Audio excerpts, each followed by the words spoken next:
Good morning once again, and thank you for watching Sunrise at Sea. If you just joined us, you are right in time for the Twitter jabs. And the topic of discussion today is Uganda's laws on adultery. And in studio, I have a very special person, Counsel Daniel Angwalia. He is a family lawyer and is very well versed in civil litigation, commercial litigation, and corporate law. He has been with us on the show before on Our Views, but then we were discussing divorce. But today we are discussing Uganda's laws on adultery. Good morning, Counsel. Thank you for coming in. Good morning to you, and thank you for inviting me. Well, let's talk about this hot topic. It's quite a hot topic on Twitter. What happened recently, some people were found having relations. One was married. The police stormed into the room. It was all, there was coverage and everything, and social media was awash.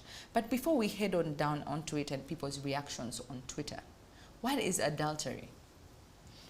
Adultery can be defined as simply, in simple terms, a voluntary sexual relationship between a married man or a married woman and that other person other than his or spouse. In other words, there has to be someone who's already married having a voluntary sexual relationship with another person other than his or her spouse. So by the time, before you accuse someone of adultery, the person must be married. Yes. The person, one of the parties involved in the voluntary sexual intercourse must be married. Okay, so now the police spokesperson, Mr. Enanga, went Yes. on to say in the press release that adultery is not a criminal offense in Uganda anymore. And people were like, what do you mean? What is the difference between a criminal offense and a civil offense? Because adultery is a civil offense. It is true, it's no longer a crime. It used to be up to around 2007 when the Constitutional Court outlawed adultery as a criminal offense. It ceased to be a criminal offense from then. I'm aware there are instances where police has been involved. Even this which has made news would not have made news if at all the media had not been involved or if people had not recorded. I'm told someone recorded the video. Yes. Yeah, so it has been ongoing. And sometimes you don't blame police, because when someone reports a case, police has what we call the Family Protection Unit. Yes. Now, police usually intervenes from that angle because we are aware of the rampant cases of domestic violence. You find your wife or your husband with someone, you are bound to pick a knife or a panga or anything. Crimes of passion. Yes, crimes of passion. So where someone takes the steps to come to report to you as a police, I think it's a good thing. We are aware, yes, it's not a crime, but police can still intervene from that angle, as from the Family Protection Unit or perspective. But do you think, like, okay, fine, this was scrapped in 2007? Yes. Yes, it was scrapped because it favored men. Women were actually, they had to pay, plus a woman, correct me if I'm wrong, but the woman had to also, she could not only cite adultery for grounds on divorce, she also had to cite cruelty and desertion. Now, let us not confuse the adultery from the criminal perspective and adultery from the civil perspective. Yes. Now, just a background. Before, for a case of adultery, if a man was the one involved, he would be required to pay a fine of either from 200 to 1,200. 200, yes. Or imprisonment for 12 months. On the other hand, if it was the case involving the woman, should in the first instance be convicted or sentenced to a caution. Magistrate would say, don't do it again, what you did was wrong, that's all. And in the second instance, it was 6 months imprisonment. There was no option for a fine. So you can imagine the inconsistencies. All is adultery. Yes. Ideally, people should face the same punishment. Yes, they should. So that was the unfair bit. As a result, it was challenged. A group of NGOs involved in women's rights, I think it's called Advocacy for Women's Rights in Uganda, stood the Attorney General challenging that. Now, that's the criminal perspective. It was outlawed. Now, when you bring in the aspect of divorce, initially, a woman to succeed in a petition for divorce, you had to allude more than one ground. If adultery, you should also add on cruelty, separation, among others. On the other hand, a man could just rely on adultery. Adultery, exactly. Yeah. That's why it was challenged. Yes. But from the civil perspective, it remains. You can both only apply for divorce based on the ground of adultery only. Only. Yeah, it was made fair. It applies to both parties equally. So let's talk about this particular case of these people where the media stormed into the place and the police and everything. Wasn't their privacy breached? Their privacy was breached. Can't they even sue the police for this? Because everybody has a right to privacy. Yes, the Constitution provides for that right. And if they feel aggrieved, they can decide to sue the concerned officers. Yes, if they feel aggrieved. Also, they were humiliated because everybody has a right, according to Article 4 of the Constitution, to preservation of human dignity. They were humiliated. That was actually the whole point, to humiliate them. So can't they sue? Can't they sue the officers in question for this? They can if they are aggrieved. Because you must feel aggrieved to sue. We could be talking about this when they are not, you know.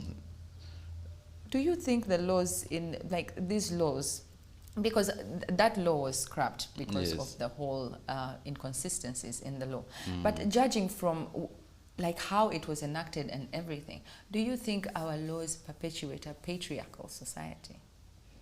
I wouldn't say, in my view, because you would say that if the law on divorce was still as before, where a man would only rely on adultery, on the other hand, a woman would have to bring in adultery and other grounds. But now it has been made uniform. So I think it is neutral and favors everybody, in my opinion.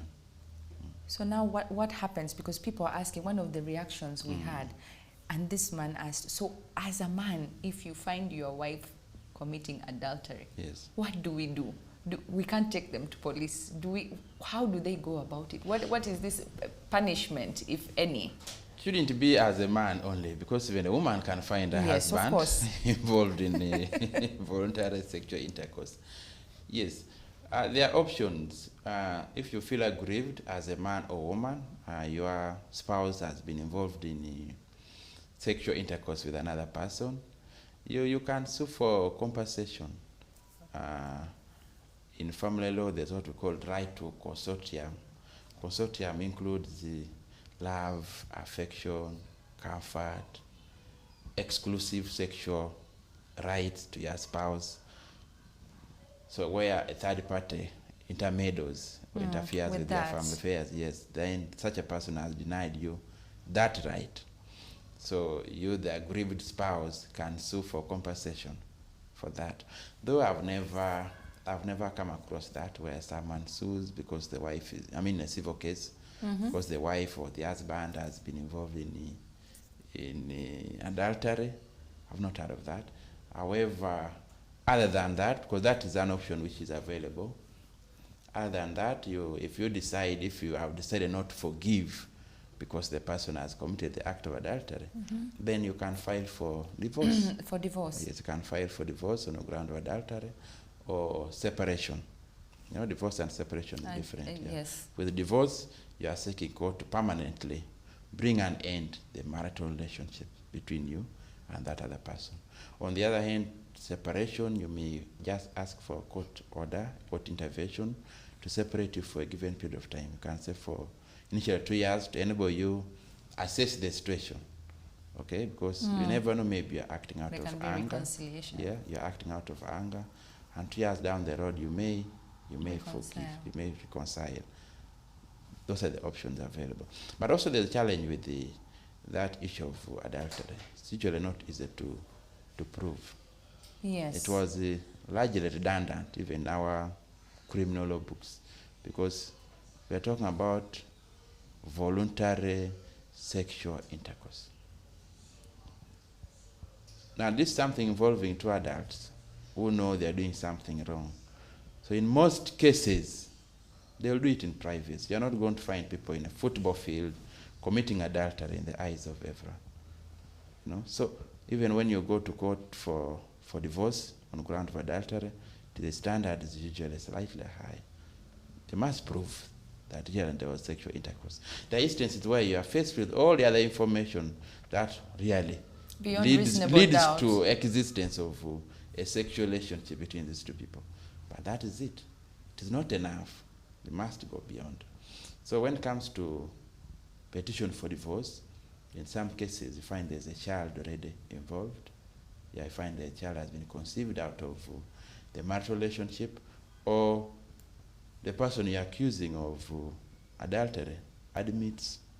Yes. Sometimes they even write apology letters, out of that. You are seeking forgiveness from your spouse. I'm sorry, I was misled by the devil.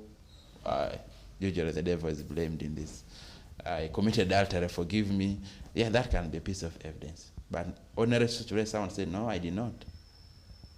They have an appeal task to prove. Besides, it has to be voluntary. Some can say I was raped. He dragged me. She dragged me. She put something in my drink. I was seduced. I didn't know what to. Seduction is different. Yeah, because seduction is gradual. You can pull out of it. You can sense someone seducing me. But there's a situation where you're still someone, you're having a drink, you excuse yourself to go for a short call, and it drops some tablets in it. You get sedated. That would be rape. Or you may be in between. Okay? But the point is, was it voluntary? So you have a high standard of proof. If you're relying on adultery as a ground for divorce, or even the criminal perspective, before it was scrapped off. In other words, it was a redundant ground, yeah. I would like, as we wrap up, Counsel, I would like us to talk about the 1,200 shillings that the man caught cheating is supposed to pay to the husband of the woman he's cheating with. Now, men have had mixed reactions on this because they're saying, I paid dowry for this woman and I find her cheating on me and they are giving me 1,200. How does that happen? Now, that was the position before 2007.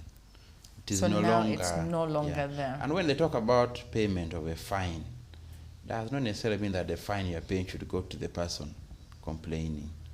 That's why we have to distinguish criminal from civil. When we're talking about criminal, there's the government involvement to punish the perpetrators. You, the husband or the wife to the person you're accusing of adultery, you only help the state, you help the government to provide evidence that, yes, I'm married to him or her, okay? This is the evidence. She committed adultery or he committed adultery. Now it is the government, through its machineries, the court system, the police, that comes in to punish. And such punishment can be in the form of a fine or imprisonment. So usually when they talk of fine, this fine is usually payable to government. Yes. Because it's a crime against the state. It's a crime against the state. The money goes into the consolidated fund and is used to provide services. Though in some cases, the magistrate would use their powers and maybe order the accused to maybe compensate. But if it is not part of the prescribed punishments, when the law says in the event that you are found guilty, it is a fine of either 200 to 1,200 shillings or imprisonment for 12 months. So if the magistrate comes in and said also give a compensation of 100,000, whatever amount, that one may be difficult to enforce. So what would you advise people out there? How can they go around dealing with adultery? One, we have to recognize that, yes, it is no longer a criminal offense. Okay? Now, on asking how to deal with adultery, it is not a legal question. No, it's not. Yes, it's not a legal question. But you know how people, like we said, crimes of passion, because things can escalate real fast, and the situation can become very volatile.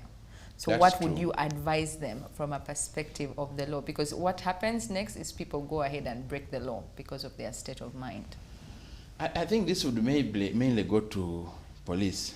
It is true, it is not a crime, okay, per se, or from the face of it in the law books. But there are other criminal elements that can be attributed to such. Absolutely. Yeah, so police should not just rush to say, go away. He has committed adultery. It's no longer a crime. They should go further. Because other than adultery, there may be other criminal offenses. You may consider criminal trespass. Yeah? Domestic violence. There could be aspect of criminal trespass, an aspect of elopement. There's really something within the criminal law books cover very many aspects. Yes. So if you tell people don't come to report cases of adultery, they will not know that it's not just adultery committed here. There's something more. So I think police should still be involved one or the other as the state decides whether to come up with a criminal aspect relating to adultery. There should be still some involvement by police, because if you just ignore people, then you are going to lead to increase in cases of mob justice. Yes. And crimes of passion. Yes. I know, well, if I go to police, they'll not do anything. At least those days we used to go. The time you take moving from your home to police gives you a chance to cool off. Yes. By the time you reach there, you have changed your perspective. And by the time someone has gone to report, is a law-abiding citizen and believes in the state machinery to provide justice. If police just tells you, please, adultery is no longer a crime, don't come. I think that was wrong. Rather say, adultery itself is no longer a crime. However, in the process of commission of adultery, the sexual act, there may be other related criminal offenses that may arise. You could talk of, as I said, criminal trespass, it's still there. You could talk of elopement, like you said. Elopement. So police should still be able to give an ear and try to find a way of helping these people. Because the crime of passion, we are going to see them rising. Yes? Because the person who was supposed to come to you to explain his situation has been shut. Yeah, they've closed the door for him. So we'll pick a panga or whatever instrument is next to him and we hit these people. And you can't even be so sure actually if they actually committed the crime. You know, the crime of passion, it may not necessarily arise because people have been involved in sexual intercourse. That's adultery itself. But just cheating, you find your girlfriend or wife, and you suspect that the way they are seated, something is going on. Yes. Yes. So speculation. It's something that the state should not just ignore and give some kind of clarification. But to the public, I would still say, you don't take the law into your hands, because in the end, even if you found your wife with another or your husband with someone else and you commit a crime, the law will not forgive you. You will still face the music. Thank you so much, Counsel. Thank you so much for those words of wisdom. I hope you are listening out there. This was Counsel Daniel Angwalia, and he's a family lawyer. And he says, do not take the law into your own hands when it comes to adultery, because things can escalate very, very quickly. Well, that is all we had for you today. We were talking about Uganda's law on adultery. That was all we had on the Twitter Jabs today, but don't go anywhere because we'll be right back. Stay at sea.